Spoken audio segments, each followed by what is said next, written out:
Hi there, welcome back to my views and news. Three new stories for you. Firstly, it seems that again Ethiopia Djibouti highway has been closed.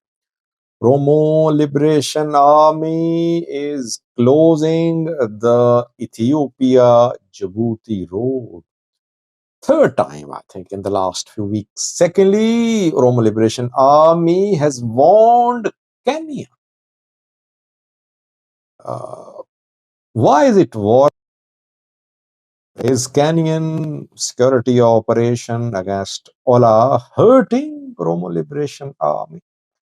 Lastly, call for action against Eritrean government. An organization has written a letter to the new US President and US Secretary of State calling for action, impactful action against Eritrean government. This organization is one of the main organizations in Tigray. Let's start with this news story, which is about call for action against Eritrean government of Assassin. Okay, before that, I did a video a few hours ago. This morning, I did a video. I told you about mediation between rival TPLF groups. Last night, I broke this news that mediation had begun. And this morning, I said the two groups could meet. Getachew and Debretsion could meet. It has been confirmed now. What I reported has been confirmed. The team has contacted the two sides. The two sides have agreed to meet. It has been confirmed by people of both sides. So let's see when will they meet, who will meet, what will they decide. That will be clear in coming hours. I'll do a video tonight or tomorrow morning to give you an update about the engagements between mediators and TPLF leaders, mediators and military. By the way, it's not the first time that mediation has been launched, and some mediators are being questioned too. Their impartiality is being questioned, their loyalties are being questioned, but at least an effort is being made to solve the crisis in Tigray through dialogue. Now, viewers, a call has been made by a Tigrayan organization for action against Eritrean government. GSTS has written a letter to US President and US Secretary of State. Global Society of Tigray Scholars is a civil society organization, and it represents civil society in Tigray because GSTS nominated Sadkan to represent civil society in Tigray interim government. Sadkan is now working as deputy president in Tigray. That just shows the influence of this organization. It's not a small, irrelevant organization. It has backing of key figures in Tigray. People see it as closely linked to Tigray interim government and General Sadkan Govt inside. GSTS has published a letter, an open letter, written to Donald Trump, US President, and Marco Rubio, US Secretary of State. GSTS is asking the new US government to take action on Eritrean government, saying that this government is destabilizing the region. GSTS accuses Eritrean government and Al-Shabaab together, that Eritrean government and Al-Shabaab are destabilizing the region. US government should take action against them.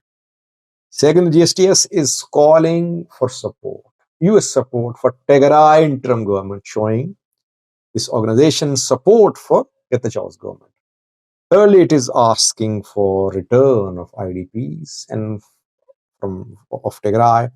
And fourthly, the organization is calling for complete withdrawal of all non-ENDF forces from Tigray and restoration of Tigray's territories. What was the need for this sort of letter? why do you want to spoil your relation with Eritrea? Yes, Eritrea uh, took part in the war against Tigray. It damaged Tigray a lot. No one can deny that. But on the one hand, some Tigray leaders are in contact with Eritrea. Dialogue should start. Border issues should be solved once and for all. On the other side, the civil society organization is calling for action on Eritrean government. If you are calling for action against Eritrean government and US government does not listen to you and it listens to Eritrean government then would ask US government to take action against Tigray leaders. So GSTS, I think, should not overstep its activities. It should focus on Tigray, I think. People of Tigray cannot afford a new challenge from abroad now. It needs to focus on creating unity internally first. But GSTS has become part of the problem. It is supporting the Gdacho government and General Sadkan Gabriel side. Let's see, what will Trump government do? Will it be pro-Eritrea or pro-Ethiopia? It's very interesting. I'll do a video on that. What will Trump government do? What will be its foreign policy about Eritrea and about Ethiopia? Secondly, it seems that again, Oromo Liberation Army has blocked Ethiopia Djibouti highway. This is the third time in a few weeks that OLA has blocked the main road. Whenever OLA blocks the road, it blocks the road in Ishawa. It has its presence there in Ishawa, through which the main road connecting Ethiopia with Djibouti passes. OLA fighters have been seen along the road stopping vehicles. Whenever they block this main road, which is the lifeline of Ethiopian economy, they block it for a few hours because military then takes action and OLA fighters flee. They cannot remain in control of the area. But they can disrupt the movement along one of the main roads in Ethiopia Djibouti highway. But they don't have the capability, the capacity to fully and completely cut off this highway for several days. If they get this type of capability to block the road permanently, then it could be devastating for the government, the economy as well. Lastly, viewers, Oromo Liberation Army is threatening Kenya. It issued a statement 48 hours ago. The statement contains a sort of veiled warning for the Kenyan government. Ethiopian and Kenyan forces are conducting operations against OLA on Ethiopia-Kenyan border. On a Kenya side of the border, Kenyan forces are operating, and on the Ethiopian side, ENDF is conducting this operation. Border is closed reportedly. Border crossing is not closed, but there is huge deployment of ENDF and Kenyan forces on both sides of the border. Kenyan forces arrested Saddam Boke 2 days ago. Saddam Boke is a community activist, and people say that Kenyan police says that Saddam Boke was facilitating Oromo Liberation Army's activities in Kenya. OLA, in a statement, warned Kenya, saying that Kenyan interference in Ethiopian internal matters could have consequences. Well, it's a very interesting threat. I mean, if Kenya conducts an operation, a security operation on its territory, would you call it interference in Ethiopian internal matters? Have Kenyan forces crossed into Ethiopia? I don't think so. If they haven't crossed into Ethiopia, why are you blaming? It means you have your presence there. It means OLA has its presence there. OLA people are being chased, detained, arrested by Kenyan forces. Joint Ethiopia-Kenya operation seems to be hurting the Oromo Liberation Army.